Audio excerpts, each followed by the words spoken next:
Hi நண்பர்களே, இப்போ என்ன பார்க்க போகிறோன்னா, இங்கே பாருங்கள், பொலிரோ பிக்கப்பில் எவ்வளோ வைக்க கட்டு ஏற்றிக்கிறாங்க பாருங்கள்.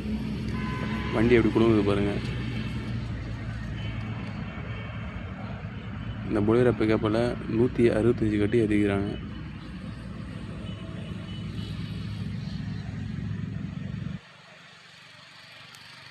ஒரு லைலாண்டு ஏற்றுற வைக்க ஏற்றிக்கிறாங்க. இதில் பாருங்கள், 165 கட்டு. எப்படி முன்னாடி எப்படி தூக்கி உட்காருது பாருங்கள்.